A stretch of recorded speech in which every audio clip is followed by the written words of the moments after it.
Today we are going to learn from God, and we are going to start from the beginning. We are going to be looking at the book of Genesis chapter 1 on how God did things, and to see whether we can learn from him so that we can emulate our God, we can walk after our God, and he can be our role model in this thing of leadership. We are going to start from the book of Genesis chapter 1 verse 1, and the Bible is telling us, in the beginning God created the heavens and the earth. What does it mean? This is a statement of an accomplished vision. It is a vision of God, but we are being told a story of how he started and he accomplished. There is something that we are doing. We have a vision, and one day it will be written of us that in such and such a day, so and so did the following. I don't know what will be written about you, but today we are reading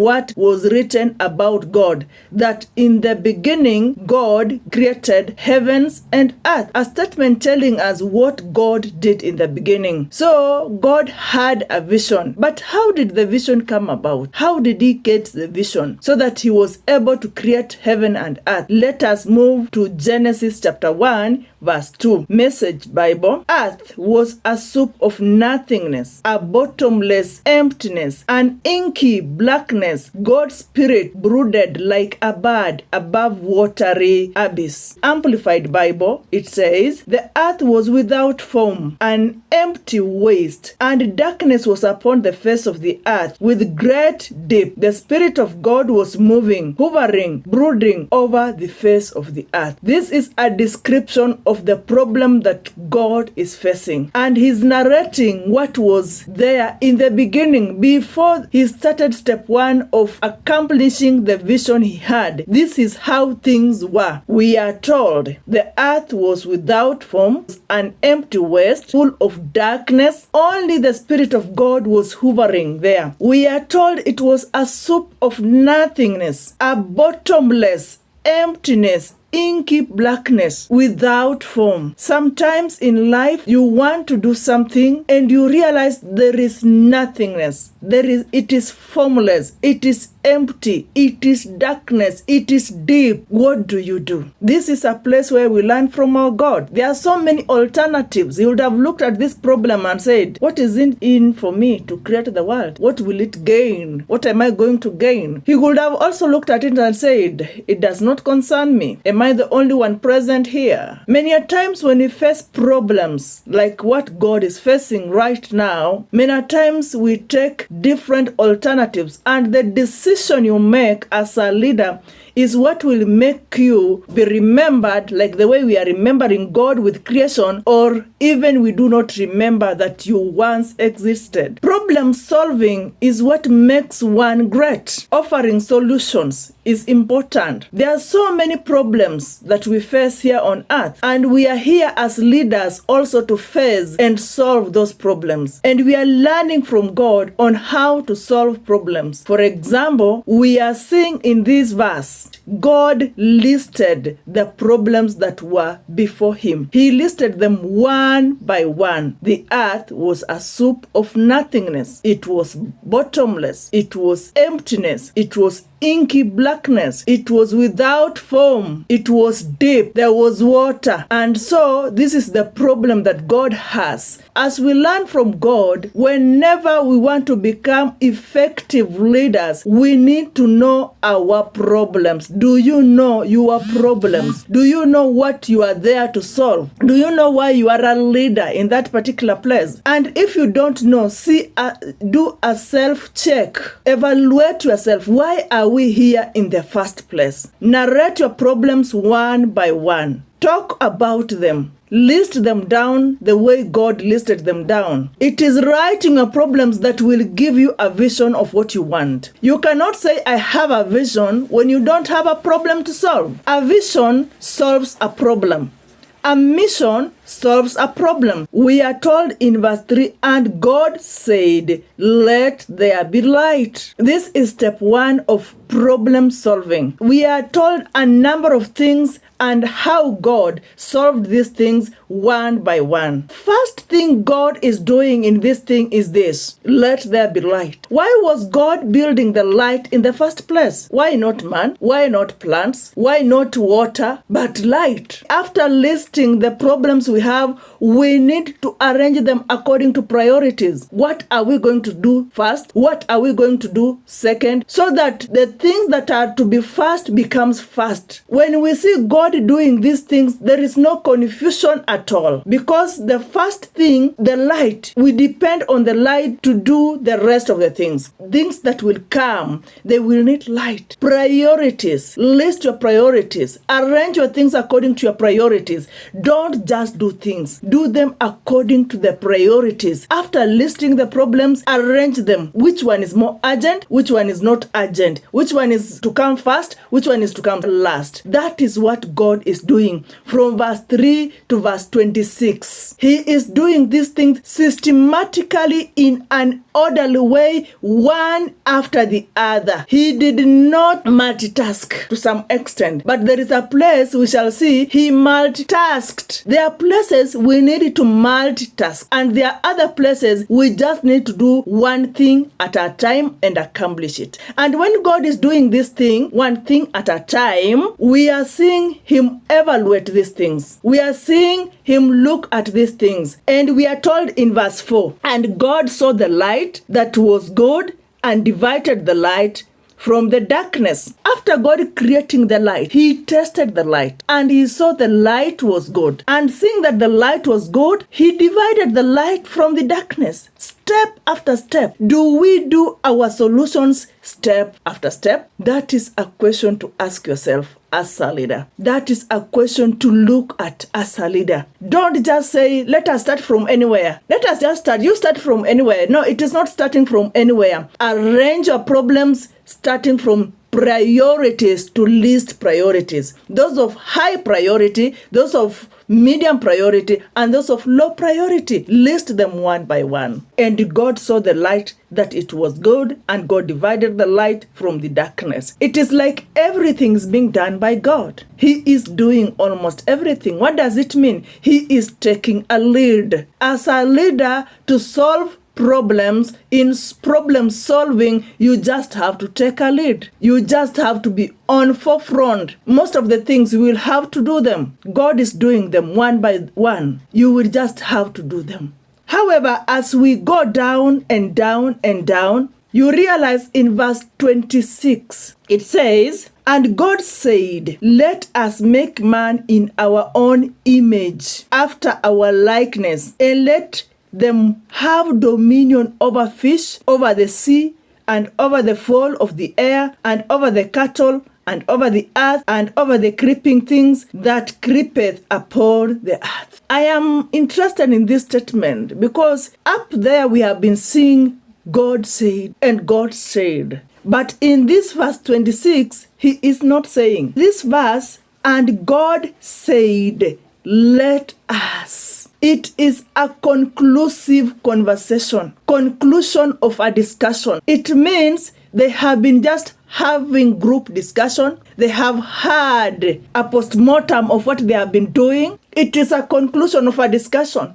It is a conclusion of an argument. And we are realizing, even though God has been taking a lead in previous verses, there are also people in the background. So even as a leader, when you are doing these things, there are people in background that are helping you. Though your name is being shown everywhere, that so and so is doing this, so and so is doing this. But remember, you cannot do those things alone. There are people in background who are helping you. And these people, we are now able to see them in verse 26. Democracy leadership started by God. After considering what you've been saying, after considering the discussion, after considering all the things that we've been discussing, now let us make man in our own likeness. This is what God is telling them. Let us make man in our own likeness. What is the tone? We will know what kind of leader you are from your tone. And as I have said, and we're going to learn in the series of these things, there are different types of leadership styles. Authoritarian leadership, an autocratic leader who says, I have said this and this should be done. There is a democratic leader who says, and now let us make man. And then there is also a delegative leader. We shall see the delegation in this verse. Let him have dominion, delegation. God is a delegative leader. When you see Genesis, from the first verses, from verse 3 to verse 25, God is an authoritative leader, an autocratic leader. But when you come to verse 26, we are seeing democracy and delegation. Let us learn from God. There are times you will be an authoritarian. There is a time you will be democratic. And there is a time you will be delegative leader. You cannot do these things alone and say, I am doing it. We need people who are in the background. God is working with a team. He's doing teamwork. And we can see from the conclusion, the discussion of what can we do? How can we go about it?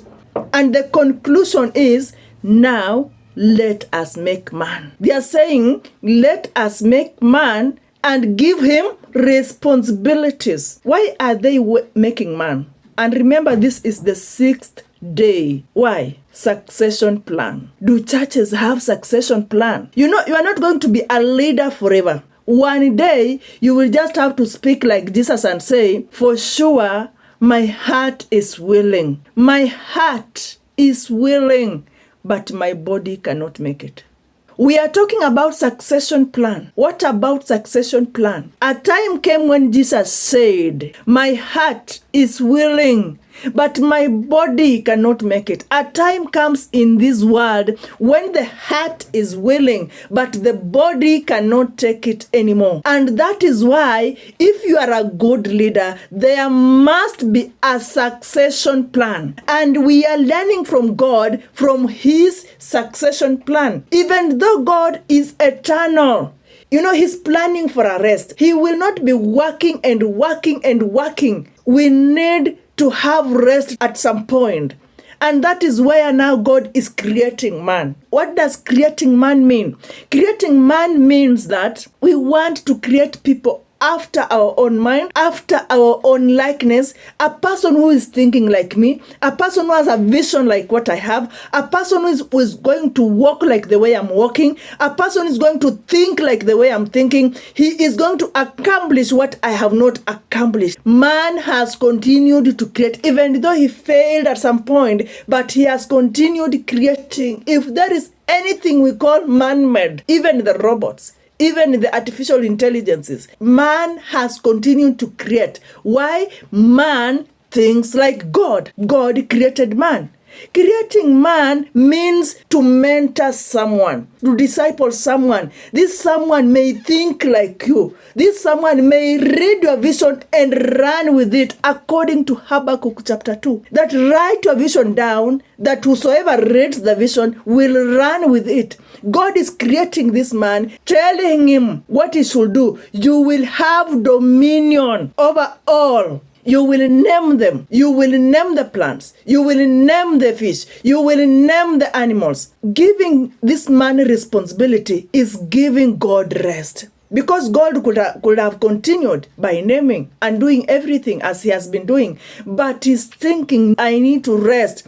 And the 7th day, I just need to rest. And if I'm going to rest, who will be taking care of the work that I've been doing? Then I have to create a man. And creating a man is a conclusion of what they have been doing. I like the way businessmen do, like the banks. Most of the banks in Kenya, for example, Equity and Family, started like family business, like group businesses, table banking, and they ended up to grow and they came into microfinances. And as at now, the shareholders who started the banking system as group, they are resting as the CEO has taken over. Who is the CEO? Is a man they have created, that this man may think like them, may read their vision and run with the vision. As leaders, we need to create people. We need to mentor people. We need to disciple people. People who will run with our visions.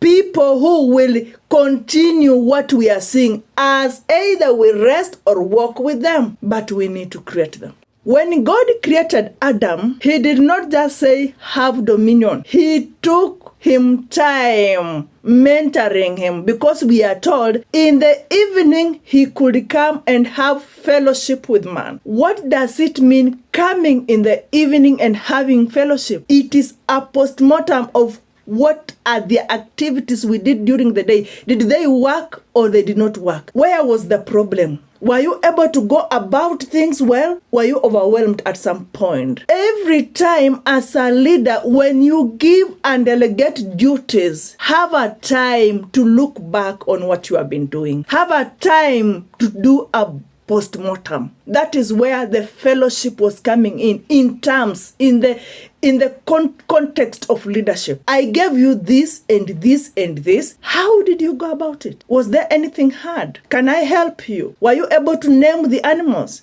Which one was hard? What did you do? So the fellowship was helping them to evaluate, to monitor what Adam has done during the day. At end of every session, end of every assignment that you have given, come together as leaders with your followers, with the people that you have given duties. Sit down and ask, did we get it right or did we get it wrong? However, one day we are told, when God came in the evening to see what Adam had done, he was disappointed, because he called, Adam, where are you? And Adam this time round did not come for the fellowship. Why? Why was not Adam coming for the fellowship? We are told there was the serpent. From the beginning, we have not heard of the serpent, but in this verse, we are hearing of the serpent. It means even on our daily duties, the serpent is just there. Who is this serpent? We have been told,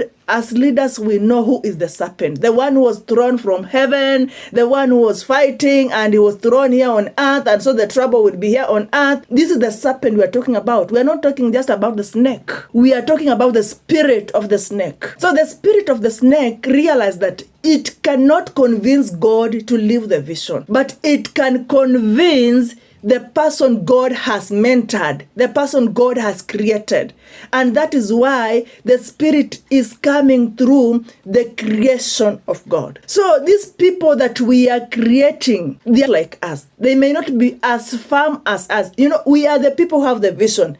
For them, they are just reading our vision and running with it, but the vision does not belong to them. At some given point, the serpent can be there and can confuse them. When the serpent confuses them, what happens? We are seeing the reaction of God. Yes, there is that reaction, but I'm not so much interested about the reaction of God. He cast them and said this. We know the story, but I'm interested in the plan B, the plan B of God. Why was God creating man in the first place? He was creating man so that they may have fellowship. That was the purpose. And now the serpent has come in. And now God is disappointed. And now is reacting the way he's reacting. But is he giving up on that vision that he had? The vision of fellowship? No, he has a plan B. And what is this plan B? The plan B is the plan of reconciliation. That is why me and you, we are here sharing this that we are sharing in the name of Christ, because of the plan B of reconciliation of man back to God. As a leader, even when we are creating this man to run with our visions, let us create space in our minds of disappointment. We will be disappointed at one point. And when we are disappointed, disappointed, are we going to give up on our visions? Are we going to give up? That is the question. Are we going to say, I'm tired of making people, I'm tired of teaching people, and then they go against me? God is not getting tired. He is not. Even though Adam disappointed God, but that first thing that he may continue the creation, Adam did not disappoint in that one. He continued with the creation as God intended. The only place where God got disappointed is the place of fellowship. And so he has to look for ways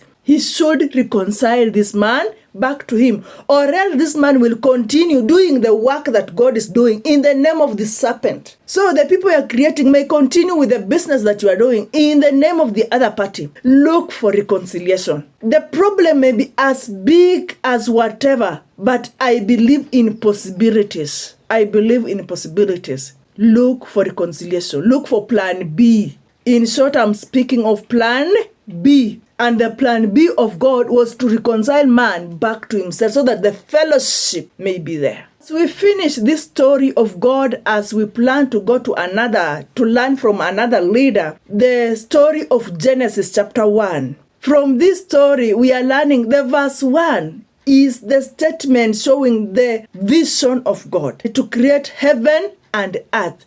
And so creating heaven and earth has been accomplished. The first statement of your life should be what you have done. And what you have done will now follow what were the problems. So in verse 2, we are seeing the narration and the listing and the enumeration of the problems that were present. God enumerating them one by one. After enumerating the problem, God starts problem solving. And problem solving is what we call leadership. A leader is a problem solver. And we are seeing him solve problems step by step, giving these problems a priority, starting from the first to the second to third until the last one, without conflict, in order. Leaders need to be orderly. As they do their things, they need to be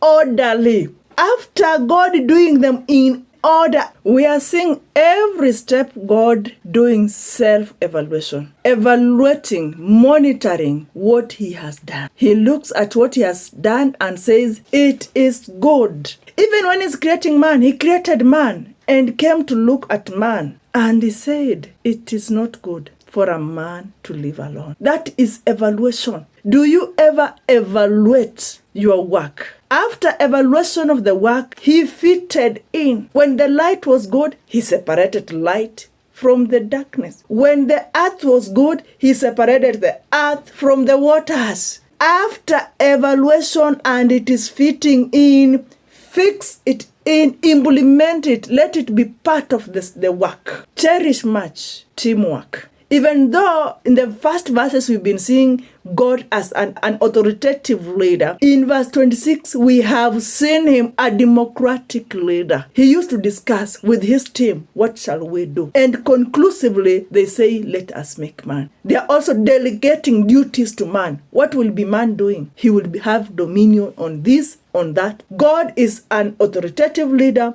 God is a democratic leader. God is an delegative leader. A leader should have all these skills because in every situation we face, it needs a different skill to face that situation. There are situations we need to be autocratic.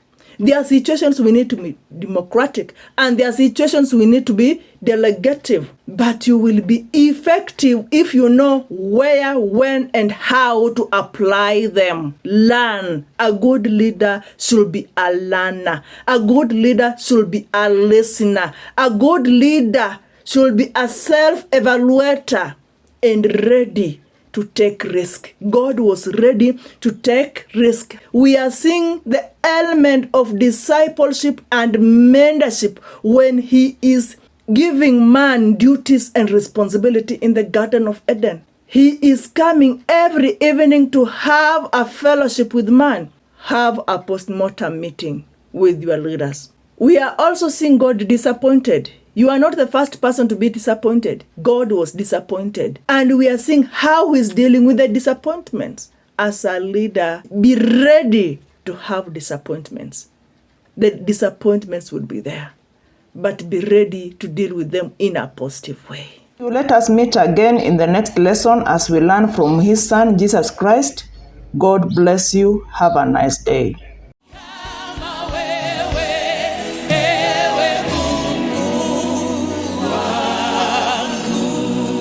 Nobody can heal you like your Father does. Nobody can direct your path like your Father does.